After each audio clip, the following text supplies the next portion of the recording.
جب کوئی مسلمان ایسے علاقے میں رہتا ہے، ایسے ملک میں رہتا ہے کہ جہاں کے لوگ اس کے مسلمان ہونے کی وجہ سے اس پر ظلم و ستم کرتے ہیں، ایسا ماحول اس کے چاروں اطراف کریٹ کرتے ہیں کہ اب اسے اپنے ایمان و عقائد کو بچا پانا نہایت مشکل ہو جائے،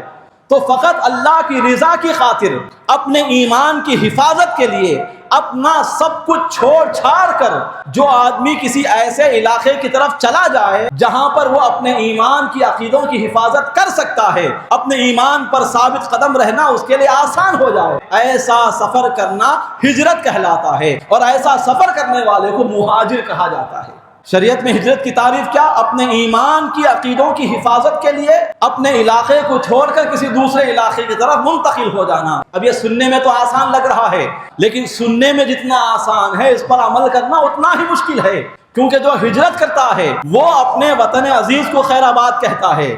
اپنا سب کچھ چھوڑ چھاڑ کر یہاں سے جاتا ہے، اپنا گھر بار، اپنی زندگی کا سارا سرمایہ جسے محنت و مشقت کے ساتھ یہاں جمع کیا تھا، اپنی ساری جائیداد، اپنی ساری زمینیں، اپنے سارے باغات، کھیت کھلیان چھوڑ کر یہاں سے نکلنا ہوتا ہے، سارے عزیزوں، دوستوں، رشتہ داروں کو چھوڑ کر جانا ہوتا ہے۔ تو گویا کہ ہجرت کرنا کیا ہے؟ آسان لفظوں میں اگر کہا جائے، کانٹوں کے راستے پر چل کر آگ کے دریا میں ڈوب کر پار ہونے کا نام ہے ہجرت۔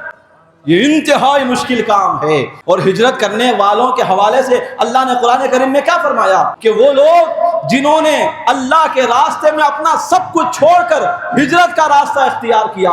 بعد ظلم کیے جانے کے، پریشان کیے جانے اور ظلم و ستم کیے جانے کے بعد، ستائے جانے کے بعد اللہ کے راستے میں اپنے ایمان و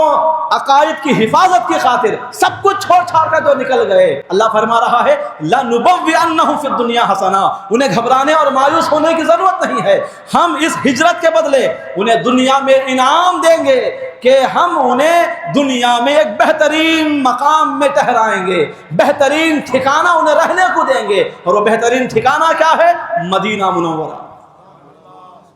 اس زمانے کے حوالے سے اللہ فرما رہا ہے،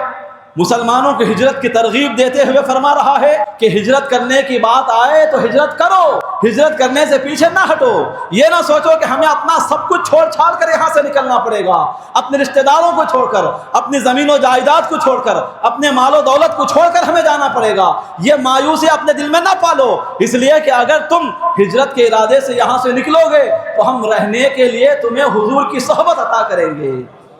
ہم تمہیں انعام کی صورت میں مصطفیٰ کے پیچھے نمازیں ادا کرنے کا موقع فراہم کریں گے، چہرہ والضحیٰ کا جمال جہاں آرا دیکھنے کا موقع تمہیں فراہم کریں گے، مصطفیٰ کریم کی صحبتوں میں، آپ کی محفلوں میں آنے جانے کی جو نعمت ہے اس نعمت سے ہم تمہیں مالا مال کریں گے۔ لَنُبَوِّئَنَّهُمْ فِي الدُّنْيَا حَسَنًا، ہم ہجرت کرنے والوں کو دنیا میں بہترین ٹھکانہ عطا کریں گے، وَلَأَجْرُ الْآخِرَةِ أَكْبَرُ، اور ہجرت کرنے والوں کے لیے آخرت میں جو اجر و ثواب ہے وہ اس سے بھی بڑا ہے، اس سے بھی زیادہ ہے۔ ایک دوسرے مقام پر مولا تعالیٰ ارشاد فرما رہا ہے وَمَن يَخْرُجْ مِن بَيْتِهِ مُهَاجِرًا إِلَى اللَّهِ وَرَسُولِهِ